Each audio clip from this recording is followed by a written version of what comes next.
This is Ian Cameron for Sportsbook Review, taking a look at your MLB overnight lines. Look ahead to the games on Sunday, July 31st, last day of the month. And we're going to break down the games for Sunday. I'm going to look at one game specifically, and I'll give you a couple leans because as of right now, there are no lines posted yet for the Sunday games, but we'll give you a couple leans after the main game that I have my eye on. And that main game is Kansas City taking on Texas. We have two very suspect, mediocre starters on the mound here. Dylan G, not much more than a fringe arm here for the Kansas City Royals, got absolutely hammered in his most recent start against the LA Angels. He allowed 5 runs on 10 hits and just 5 innings of work. Over is a perfect 4-0 in Dylan G's last 4 starts. He's failed to pitch more than 5.1 innings in 10 straight starts. And this Kansas City bullpen's been a little bit shaky this season, especially outside of their back end. All kinds of chatter now that Wade Davis, the closer, might get traded. So all of a sudden, this bullpen, not the lockdown unit it was last year. I think Texas should be able to take advantage and get to G and maybe a few runs off that bullpen as well. On the flip side, Texas will send Lucas Harrell to the mound. Newly acquired Lucas Harrell in a minor deal earlier this week with the Atlanta Braves. And really this deal to get Lucas Harrell for Texas Rangers, we can start up a chant to basically describe what this one's all about. Desperation. Desperation. That's what it is, okay? That's what this move is, okay? I mean, nobody is stuck in this Texas rotation. Chichi Gonzalez, Nick Martinez couldn't get it done. You're still looking to slot some guys into this rotation to fill the void left by Derek Holland and Colby Lewis, who are still on the DL.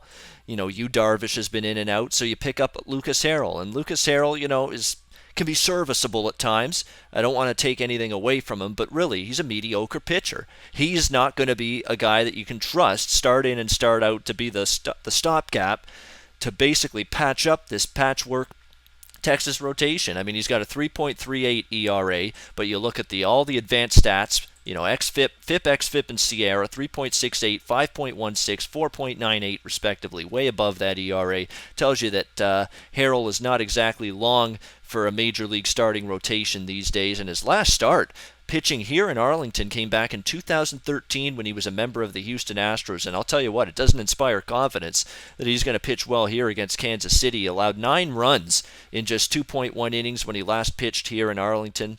Not very good. That was back in 2013. And Lucas Harrell, like Dylan G, his counterpart, doesn't really eat innings. He's only pitched beyond the 7th inning once this season in 5 starts and has not gone past 6 innings in each of the other starts. So that Texas bullpen, plenty of leaks in it, plenty of cracks in the armor there.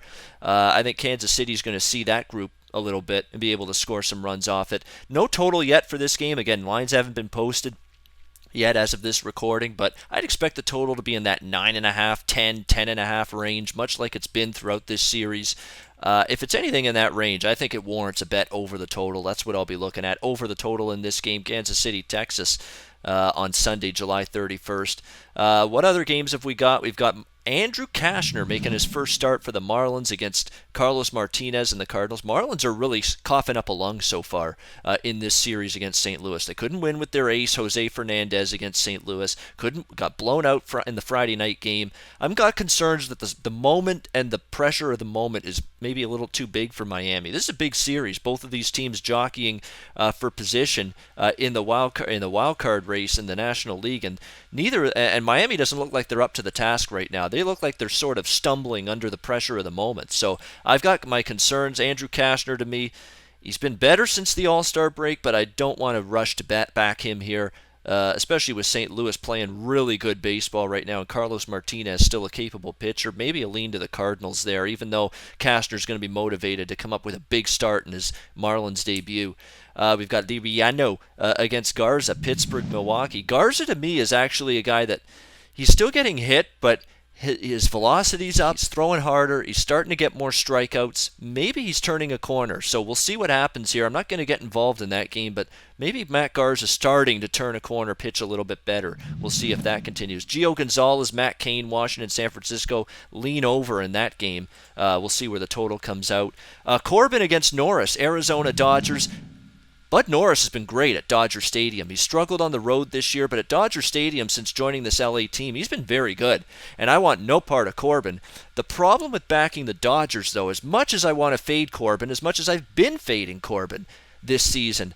Dodgers are one of the worst teams in Major League Baseball against lefty pitching. Their lineup has not hit well at all against lefties this season. That's my concern. This is a bad lefty. This is a struggling, reeling, falling apart lefty that we've got here in Patrick Corbin. But can I trust the Dodgers and their struggles against lefties to turn around here, even against a guy in Patrick Corbin who can't get the job done right now? So that's the conundrum I have. Still, if I bet that game, I would only look to the Dodgers in some way, shape, or form. And look at this for Cincinnati. Look who's back in the rotation in their game against San Diego on Sunday. Homer Bailey, dope! Is back in the rotation here for the Reds. We'll see what he does. I don't like to get involved in a guy that hasn't been pitched at all this year. Has been on the DL this year in his first start. Let's sit back, see what happens. Clemens pitching for San Diego. He's a bit of a, spot starter kind of guy. Not a guy that I think has a long-term future in this Padres rotation. I think San Diego's sort of tapping out. They're not playing very good. I think they're 3-8 in their last 11 games, whereas Cincinnati's actually 8-3. I think the exact opposite in their last 11 games. So Cincinnati's playing with some spunk right now, some fire, playing some better baseball. I can't say the same for San Diego. So again, I don't want to back Bailey in his first start back from the DL. No clue what he's going to do, but I wouldn't touch San Diego in this game. That's for sure. All right, that's going to wrap it up. That's my look at MLB overnight lines for the games taking place on Sunday, July 31st. Always on the go? Bet365 has one of the top mobile platforms in today's market. Sign up today and don't let your busy life keep you out of the game.